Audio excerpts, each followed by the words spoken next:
दशक चौथा, समास पाचवा, अर्चन भक्ती. सगुणाची पूजा म्हणजेच अर्चन भक्ती होय. या जगातील जे उत्तम, उदात्त, पवित्र आहे ते देवाला अर्पण करावे. अर्पण करणे हे अर्चन भक्तीचे मुख्य लक्षण आहे.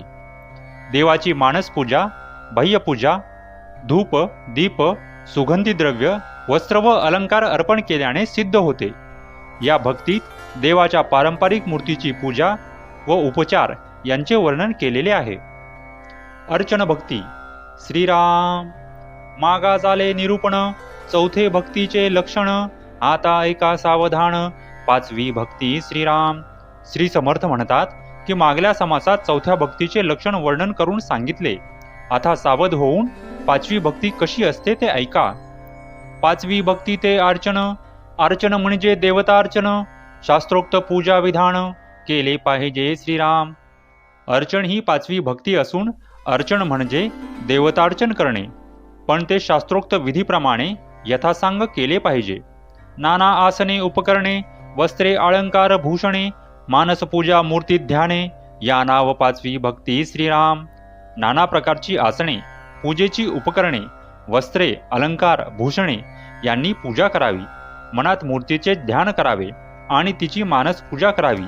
ही पाचवी भक्ती आहे.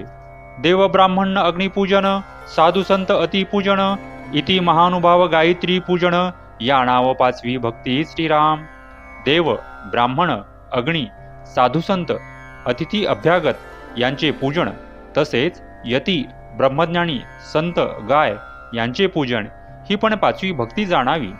धातू पाषाण मृत्तिका पूजन, चित्रलेप सत्पात्र पूजन, आपले ग्रहींचे देवतार्चन या नाव पाचवी भक्ती श्रीराम.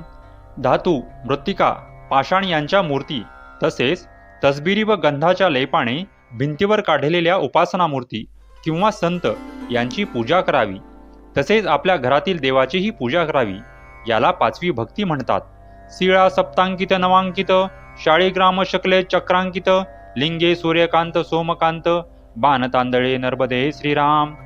7 किंवा 9 शुभचिन्हे असलेले दगड, शाळीग्राम, चक्रांकित दगडाचे तुकडे, शिवलिंगे, सूर्यकांत, चंद्रकांतमणी, शंकराचे बाण, तांदळे व नर्मदेतील गोटे, भैरव भगवती मल्हारी, मुंजा नृसिंह बनशंकरी, नागनानी नानापरी, पंचायत्र पूजा श्रीराम.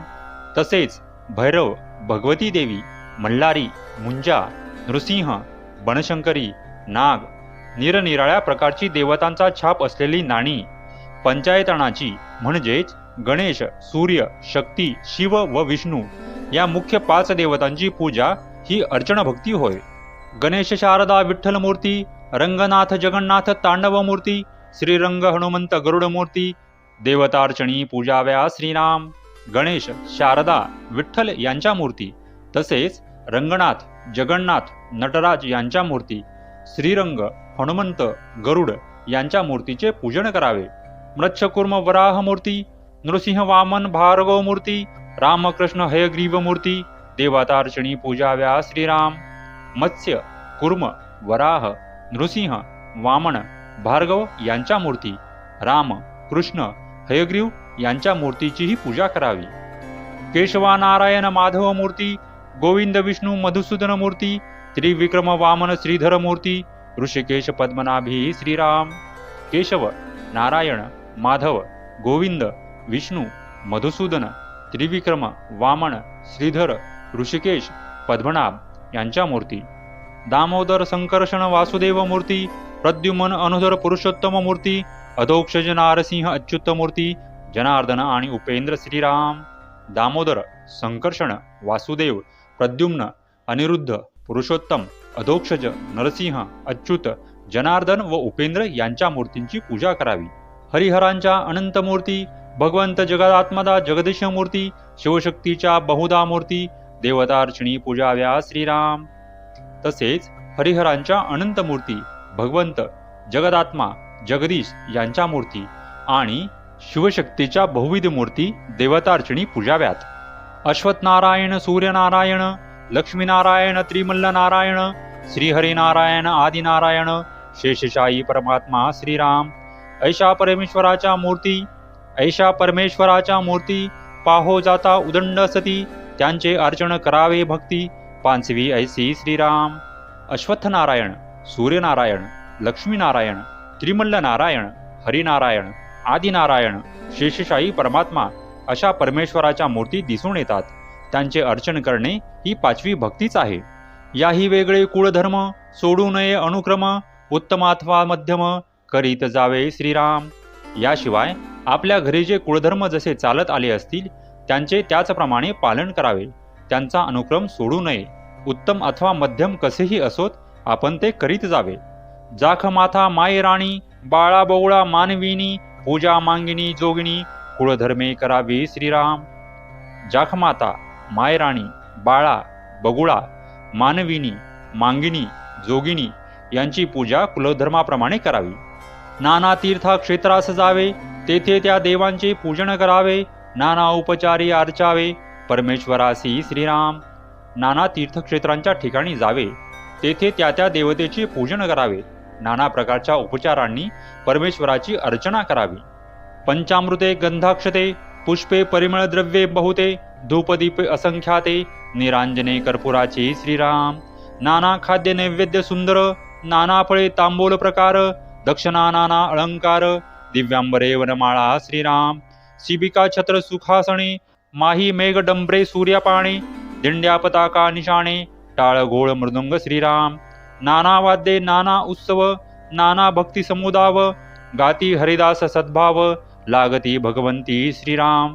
पंचामृते गंधाक्षता नाना प्रकारची फुले सुवासिक द्रव्ये अनेक प्रकारचे धूप दीप असंख्य निरांजने कर्पूरारती नाना खाद्ये सुंदर नैवेद्य नाना प्रकारची फळे व विड्याचे नाना प्रकार दक्षिणा नाना अलंकार दिव्य अशी वस्त्रे वनमाला पालख्या छत्रे सुखासने पालखीवर धरतात त्या उंच छत्र्या अब्दागिरी दिंड्या पताका निशाणे टाळ घोळ मृदुंग अनेक प्रकारची वाद्ये देवाला अर्पण करावी. अनेक प्रकारचे उत्सव त्यात एकत्रित होणारे भगवंताचे समुदाय आणि हरिदास भगवंताचे गुणानुवादन भगवंताच्या भक्तीत रंगून गाऊ लागतात. त्यामुळे आनंद उचंबळून येतो. वापी कूप सरोवरे नाना देवाळये शिखरे रांजांगणे मनोहरे वृंदावने भुयरी श्रीराम. पाण्याचे आळ विहिरी सरोवरे नाना देवालये त्यांची शिखरे मोठी अंगणे सुंदर वृंदावने व तळघरे मठमंड्या धर्मशाळा देवद्वारी पडशाळा नाना उपकरणे नक्षत्रमाळा नाना वस्त्र सामग्री श्रीराम. मठ मोठमोठ्या माड्या अथवा यात्रेच्या वेळी बाजारहाट मांडण्यासाठी केलेल्या मंडई धर्मशाळा तसेच देवद्वारी ओवऱ्या नाना उपकरणी नक्षत्रमाला नाना वस्त्रे वगैरे सामग्री नाना पडदे मंडप चांदोवे नाना रत्नघोष लोंबती बरवे नाना देवळाई समर्पावे हस्ती घोडे शक्कटे श्रीराम. अनेक पडदे चांदवे मंडप लोंबणारे मोत्यांचे रत्नांचे घोष तसेच हत्ती घोडे रथ गाड्या निरनिराळ्या देवालयांना अर्पण करावे. अलंकार आणि अलंकार पात्रे द्रव्य आणि द्रव्य पात्रे अन्नोदक आणि अन्नोदक पात्रे नाना प्रकारची श्रीराम. अलंकार आणि ते ठेवण्याच्या पेट्या द्रव्य आणि ते ठेवण्याच्या पेट्या अन्नोदक आणि त्यासाठी लागणारी ताटे वाट्या भांडी पातेले हंडे कळशा वगैरे अनेक प्रकारची भांडी देवाला अर्पण करावीत. वने उपवने पुष्पवाटिका तापस्यांच्या पर्णकुटिका ऐसी पूजा जगन्नायका येथा सांग समर्पावी श्रीराम. वने उपवने पुष्पवाटिका फुलबागा फळबागा तपस्वी लोकांना राहण्यासाठी झोपड्या असे सर्व समर्पण भावाने जगन्नायकाला यथासांग अर्पण करून या प्रकारे त्याची पूजा करावी. शुकशारिका मयोरे बदके चक्रवाके चकोरे कोकिळा चितळे सामरे देवाळी समर्पावी श्रीराम. पोपट सारिका मोर बदके चक्रवाक चकोर कोकिळा वगैरे पक्षी आणि चितळ सांबर या प्रकारची हरणे देवालयाला अर्पण करावीत. सुगंध मृगे आणि मार्जरे गायी म्हैसी वृषभ वानरे नाना पदार्थ आणि लेकुरे देवाळाई समर्पावी श्रीराम. त्याचप्रमाणे कस्तुरी मृग मांजरे गायी म्हशी बैल वानरे ही जनावरे आणि इतर नाना पदार्थ आणि लेकरे देवालयाला अर्पण करावीत. काया वाचा मणे चित्ते वित्ते जीवे प्राणे सिद्धावे भगवंत अर्चणे या नाव अर्चन भक्ती श्रीराम. काया वाचा मन चित्त वित्त म्हणजेच पैसा अडका जीव व प्राण, थोडक्यात म्हणजे आपले सर्वस्व भगवंताच्या चरणी अर्पण करून अंतःकरणापासून त्याची पूजा करणे, याचे नाव अर्चन भक्ती आहे. ऐसेंची सद्गुरूचे भजन करुण असावे अनन्य, या नाव भगवत भजन पाचवी भक्ती श्रीराम.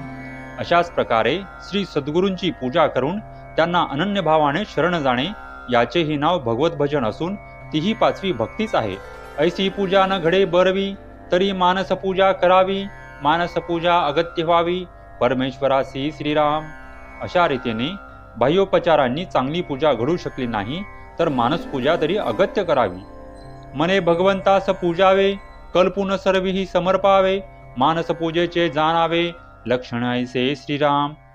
मनाने भगवंताचे पूजन करावे, मनाने कल्पून विविध उपचार आदी सर्व काही त्यास प्रेमाने अर्पण करावे. मानस पूजेचे लक्षण हे असे आहे. जे जे आपणास पाहिजे ते ते कल्पून वाहिजे, येणे प्रकारे कीजे, मानस पूजा श्रीराम. आपल्या देवाला जे जे अर्पण करावे अशी इच्छा असेल ते ते सर्व मनाने कल्पून त्यांच्या चरणी अर्पण करावे. या प्रकारे मानस पूजा अवश्य करावी.